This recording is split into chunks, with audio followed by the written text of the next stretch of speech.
Harvest tayo dito ng ano ng talbos ng patula because napanood ko diyan sa sa YouTube na yung palang talbos ng patula nagugulay din. Ito oh. Kinuha ko na. Yung na tayo ano talbos. Kaya ganyan natin gagawin kapag tayo may patula tayo tapos yung patula natin hindi pa naman bumubunga.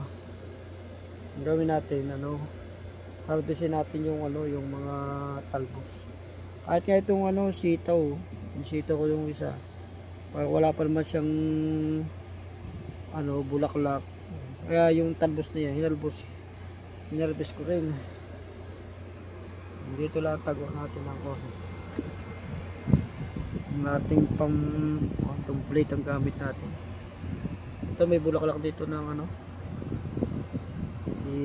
kuha natin, titingnan natin kung abot pa lang pagpupuloy.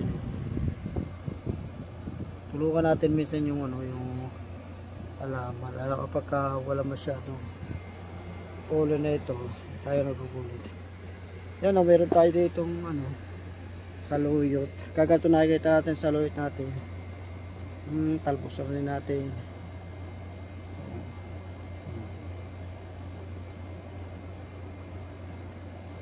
Talbosan natin ang ating saluyot. Ngayon kapag magtatalbos ng saluyot, magtitira kayo ng ganito yung mga dahon na isa para sakali doon siya susuloy. Maganda itong saluyot, maganda ito sa dito kaya kaunti lang. Okay na. Sala naman okay na yun. Yan di meron na tayong panggulay. Bukas ay ng mga yung kangkong. Kaya maganda rin yung halimbawa may kangkong tayo ina-harvest na lagi natin ang ina-harvest para yung mga yung mga nasibol na halaman sa baba ay makasibol sila para sila tapos sila makalaki. Yan ang aking mga napag-harvestan ng kangkong. Pero yung kangkong pala napon ako mga yun pala sa unang mga suloy yan ang mga malalaki ng mga suloy, tapos pagka na tagal sila naman ang suloy nila mga palitan ng palit walang kangkong. Ngayon mangyayari diyan sa kangkong, gusto natin medyo malaki ulit ang suloy, magtatanim mo tayo ng panibago. Pero pagkaganto naman ginagawa ko talaga ng mga pansarili lang kahit na medyo maliit kaysa naman sa magtatanim pa tayo total ang gandahan naman yan mabilis din naman na silang sumuloy yung mga sila tamo nasuloy na agad. Aking na-harvestan dati. Yung na-harvestan ko ito, katamo yung ibang mga maliliit, sila naman ngayon ang naghahabaan agad. Kaya ang ating tanim, kailangan pagka harvestan natin ang harvestan para lahat ng mga malalaki kukuhain agad natin. Para yung mga maliliit sa ilalim, sila ay masikatan ng yung ito dito ang ating kalabasa dito yung nagkaroon dito ng suloy so yan pagka bukas pwede na natin harvestin yung kalabasa na yun yung ating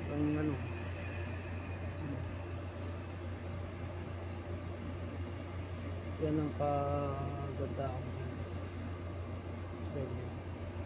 tamo may sumibol pa doon isang kalabasa.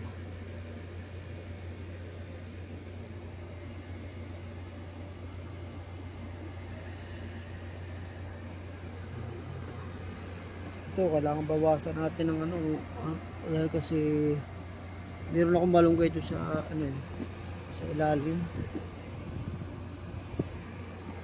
Yan garto. Kapag tayo merong itong ano, kasi ang inaharvest sa talong bunga Kaya pag alam meron tayo doon na halaman sa ilalim na tamo, hindi sila masyadong makaano ng sikat ng araw. Bawasan natin ang dahon itong nakakapagawa ito talong. Bawasan natin para siya masikatan siya ng araw. Yan.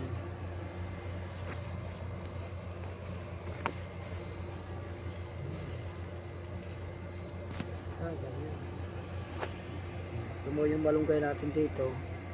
May malunggay kasi tayo dito. Tapos may kalabasa pa. Itong kalabasa natin. Ito yung malunggay ito. Tapos bawasan din natin yung ano, yung kalabasa. Ayan.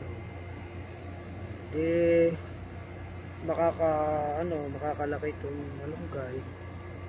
Kaya kahit ang ating tanim yan, marami. Kasi sila inaasikaso natin. Ay mga yan maglalaki yan. Meron pala ditong nasibol, hindi ko maintindihan kung kamatis yun o sili. Gato nababawasan natin yung gato dito. Yung palasalay natin, nakala natin patay pala, buhay pala green yung ano. Ibig sabihin, may ugat-ugat na siya yan. Wala ko kamatis yun. Kasi meron pa dito kamatis. Yan, katulad dito. Tanggalin din natin ito. Para initan. Itong lahat ng mga nakakatanggal.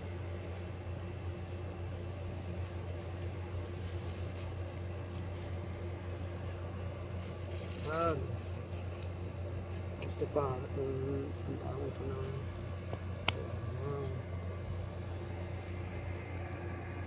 yan. Isa pa tapos yan naman mga tinanggal natin, nakagandahan yan, magiging naman siya, magiging fertilizer. May pangnabang yan.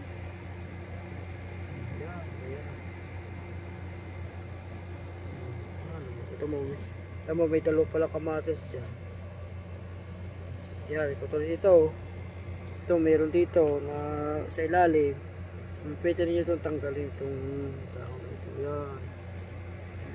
Tapos tagay diya para yan ay maging fertilizer. Ito dahon na ito, pwede rin yan tanggalin yan.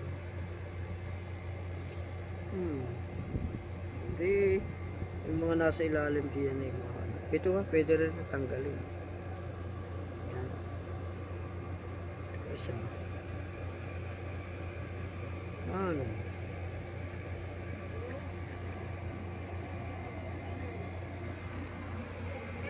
Dati nga dito meron akong kuha. Dito isa may napabayaan ako rito. Silipin ko ano yan. Yan, katulad dito. Meron akong sitaw doon. Para mainitan yung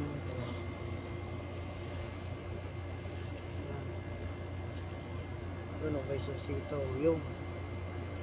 Kaya kailangan ito bawasan na rin ito.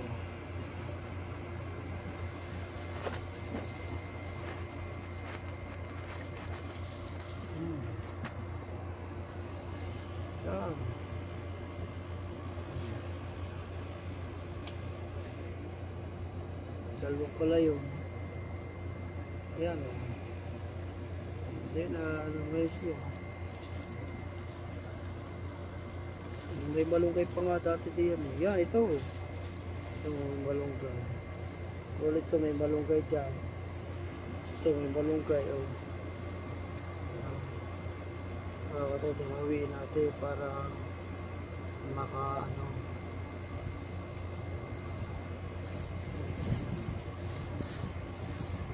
Awin lang natin. Ang kagandahan doon sa ilalim niya, ano ba si marami ditong halaman, yung ilalim, hindi siya agad matutuyo ang lupa. Pagka natinik mo ng isang beses, matagal matuyo ang lupa. Eh kung ito walang masyadong mga halaman na iba, hindi mangyayari tuyo agad ang lupa. Palibasang may yan siya, maraming halaman. Hindi masyadong nahihita ang lupa, lagi siyang basa-basa. Kaya yun nakagandahan ng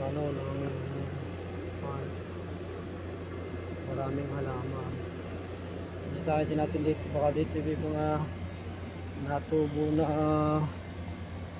ayun yung katulad may natubo na may mga plastic.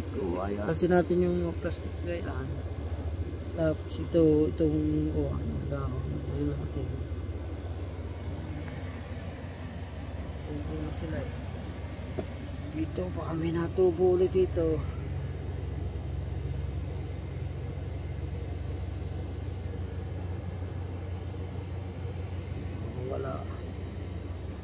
Walang natubo doon.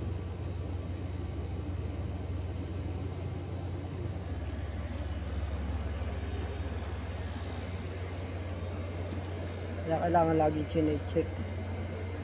Ito tagawasan natin ang dahon dito kasi may mga halaman kasi doon sa ilalim. Bawasan natin.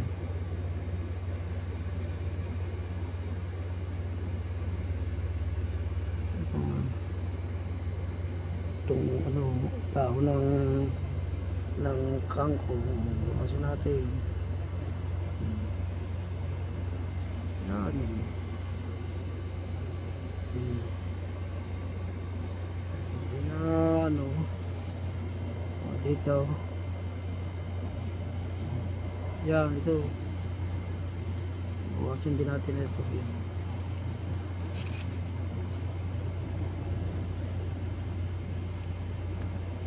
Yan. Ito may kamatis doon. Hindi sisinagang ngayon siya ng kalaki yung kamatis.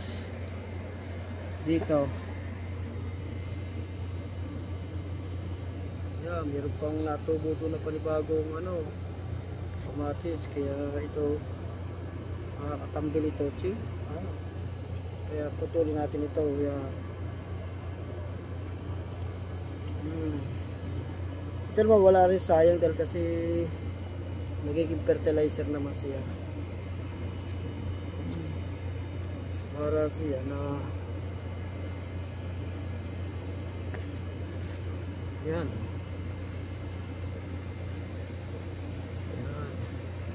Tapos napakalaking hawan ngayon sa silalim, yung mga sipol-sipol, mga sili nakuhaan, makakaaan sila.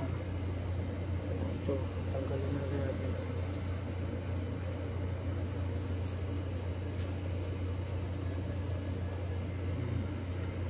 Yan, ito mo yung ilalim. Aganda ngayon. Sinagan sila ng ng araw. Makakalaki ngayon sila.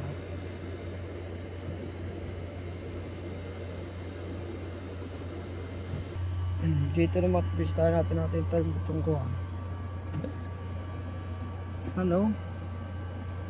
Yung kibal kabilis sitaw tubo na agad yung sitaw. Kahit ito na yan dito sa pating ito wala pang nato. Yan tubo na agad, may sitaw dito agad na tubo. Halos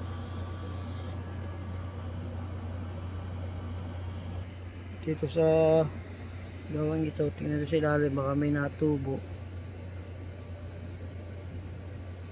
para yung mga nasa ilalim magkaroon ng pagkakataon na sabi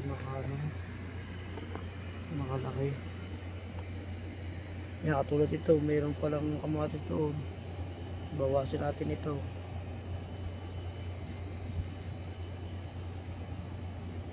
Bawasin natin itong mga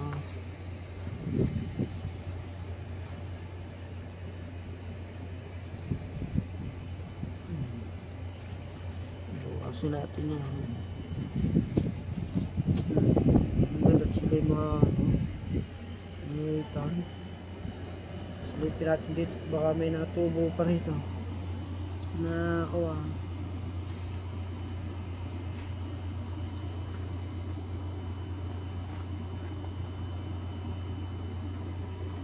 Ano? Ayun, natubo rito na ano. Nakakuha yung maliliit na kamatis yata yun ano. Kaya itong puro natin ito.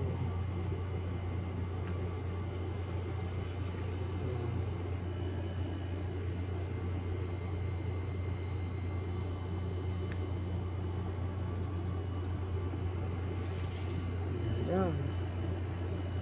Para mainitan sila. Oo, meron pala na. Oo.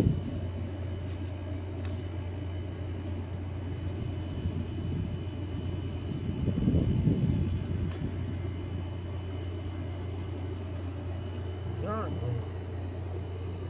Di ba initan yung ano? Yung mga maliliit. Yan. Ayos na lang. Ganyan lang ang technique.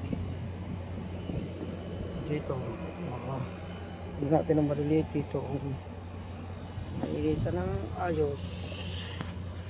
Hindi ako tulad dito. Parang hindi siya. Bawasan ulit natin ng dahon diyan.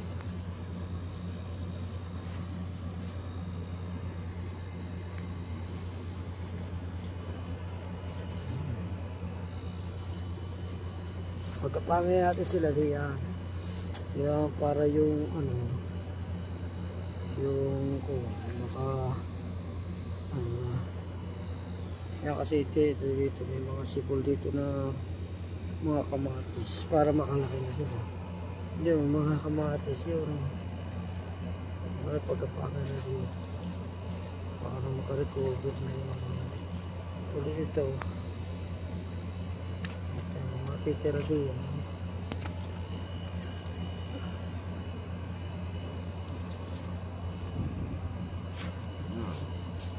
Ayan.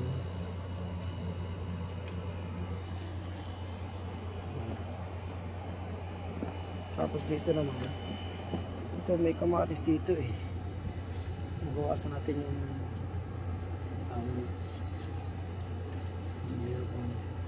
ito pala yun. Kasi mayroong kamatis doon sa ilalim eh. Tiki ah. Good. Sabji.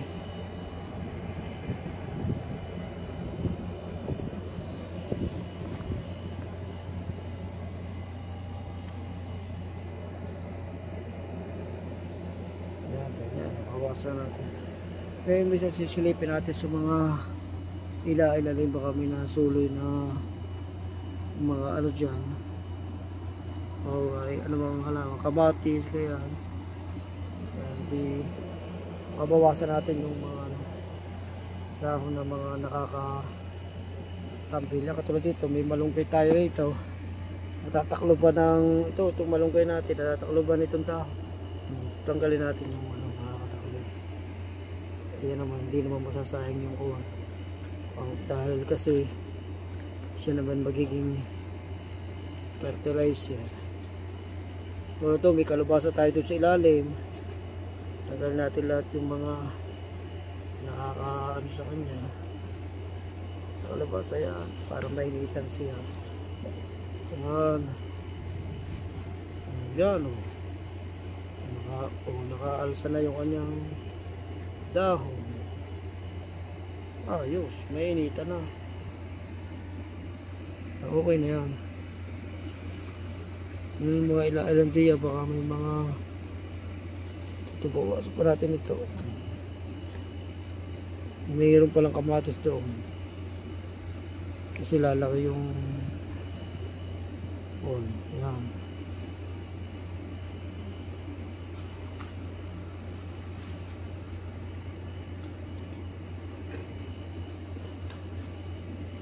Ang maganda rin itong ano, yung blade, matalas. Yan. Punta mo. Pag sumibil yung mga buto doon, masisilagan sila ng ano, ng araw. Kaya technique.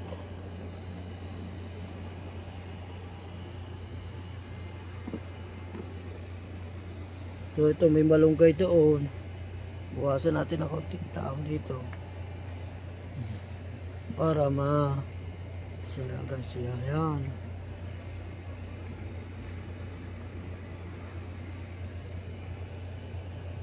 Yan.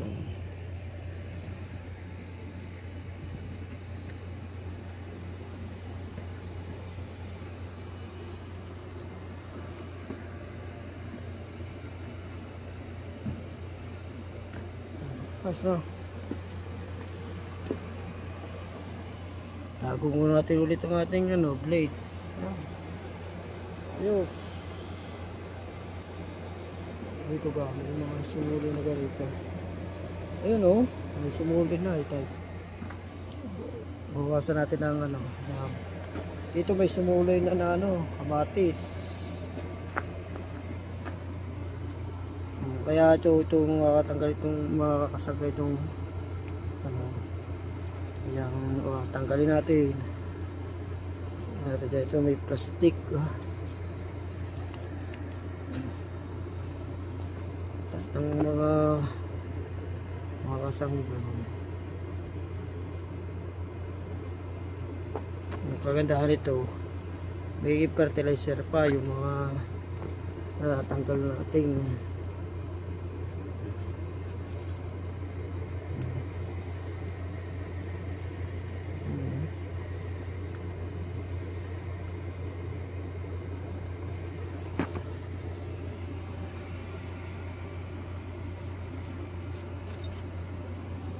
yan.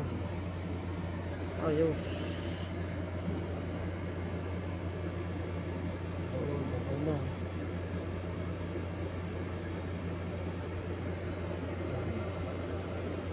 Kumaat na ating ano, kabuti, nahaba na. Ang kabuti ka doon, nakakuha. Nahaba na. Bukas pala may makaharga tayo dito na kangkong, medyo mahaba na. Kamuti naman dito, hindi nasulo yung kanyang ano, ang tarpalmasi, hindi ko makunasi. Ayun, nasuloy na. Ayun ang kagandahan, hindi pa natin na tatalbusan eh, nasuloy na yung ano, angka. Tayo yung kalabasa, yung matalbos ano, sumuloy na agad. Maganda kasi pagkat tayo mga iba oh.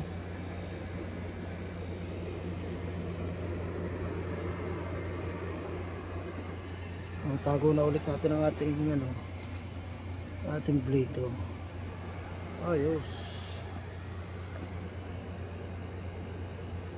Yan lang ang ating technique sa pagkatinig. Sige, salamat.